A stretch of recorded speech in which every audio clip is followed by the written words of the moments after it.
Hello students, good morning to all. Today we are going to read and understand first chapter of your geography book, and name of the chapter is resources.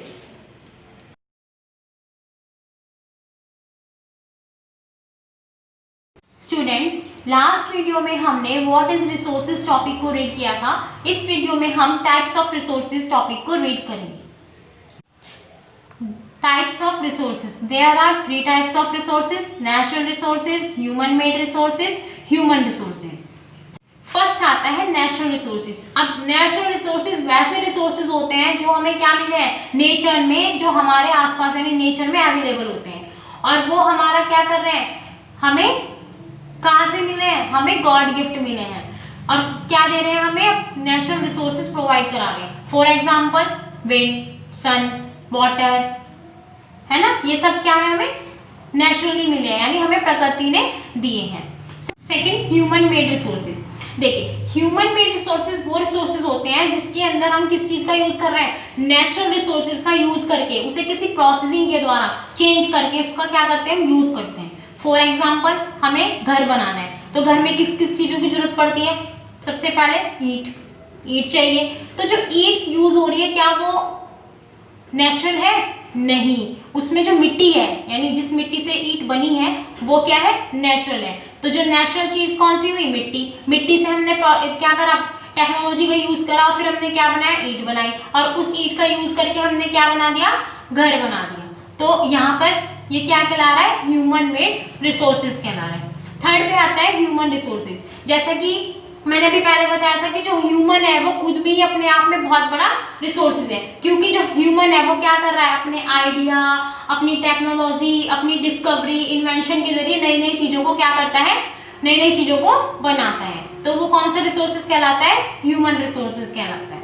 Next, आपको जैसे मैंने बताया कि 3 types के resources होते हैं, natural, human made, human resources.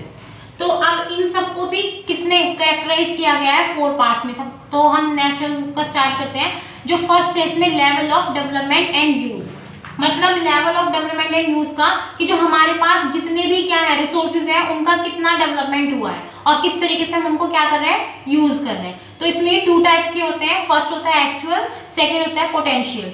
अब first पढ़ेंगे एक्चुअल. देखिए, एक्चुअल वैसे रिसोर्सेज होते हैं जिनकी हमें क्या पता है, क्वांटिटी पता है कि हमारे पास कितना अवेलेबल है और इसको हम कितना यूज कर रहे हैं, मतलब कितना अवेलेबल है, कितनी क्वांटिटी हमारे आसपास मौजूद है, ये हमें पता है. तो ये जो रिसोर्सेज होते हैं ये आज क्या हो रहे हैं, अभी भी इसी वक्त भी करंटली भी यूज किए जा रहे हैं. फॉर एग्जाम्पल, जैसे कोल यानी कोयला, जिसको हम यूज करते हैं किस चीज में, बिजली बनाने में, थर्मल पावर प्लांट्स में यूज किया जाता है ना, वो हम क्या कर रहे हैं, आज भी यूज किया जा रहा है और हमें पता भी है कि वह हमारे पास कितना है. Second, potential.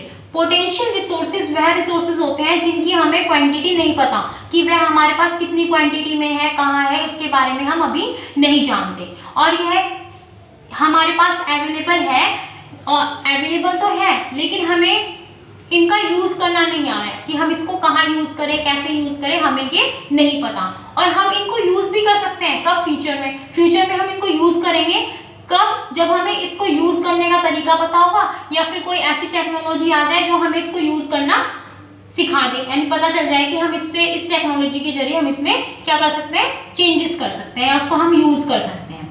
तो एग्जाम्पल, आज से कई साल पहले हवा थी, विंड थी, चलती थी, हमें नहीं पता था कि हम इसका क्या कर सकते हैं, पता था, नहीं पता था. लेकिन जब नई नई धीरे धीरे क्या हुआ, टेक्नोलॉजी आ गई तो हमें पता चल गया कि जो विंड एनर्जी है वह हमारे लिए किस चीज में यूज कर रही है, विंड पावर बनाने में, है ना.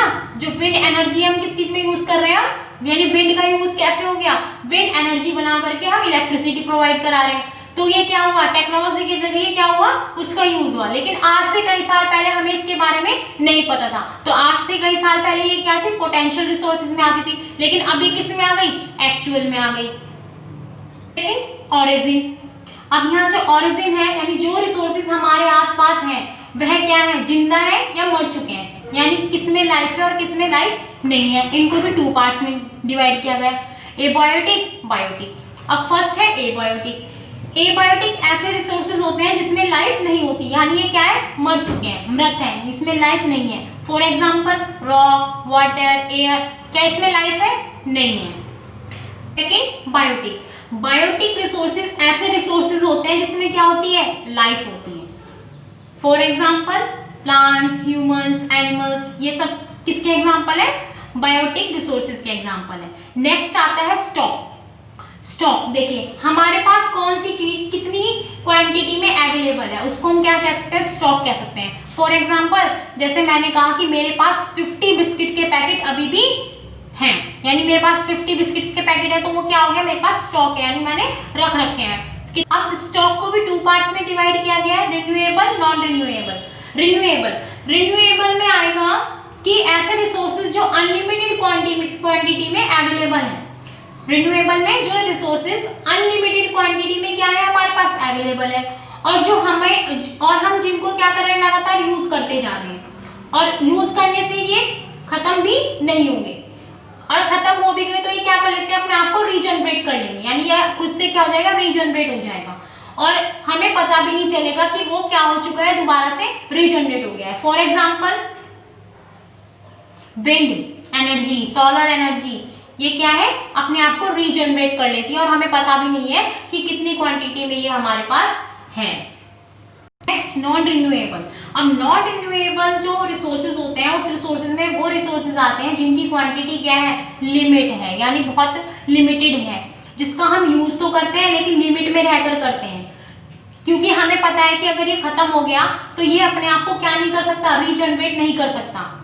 तो फॉर एग्जाम्पल कोल यानी कोयला, कोयले का यूज हम कहाँ कर रहे हैं, थर्मल पावर प्लांट्स बनाने में करते हैं, और हमें पता है कि जो कोल है वो लिमिटेड है, और अब आप बताइए जैसे हमने कोयले का ज़्यादा यूज कर लिया तो वो खत्म हो जाएगा, और ये कोयला जो मतलब ये ऐसा रिसोर्सेज है जिसको रीजनरेट अगर ये हो भी जाए तो कम से कम कई हजार साल इसको रीजनरेट होने में लगते हैं। तो क्या हम इतनी देर किसी चीज का वेट कर सकते हैं, नहीं। तो ये किसमें आता है, नॉन रिन्यूएबल रिसोर्सेज में आता है।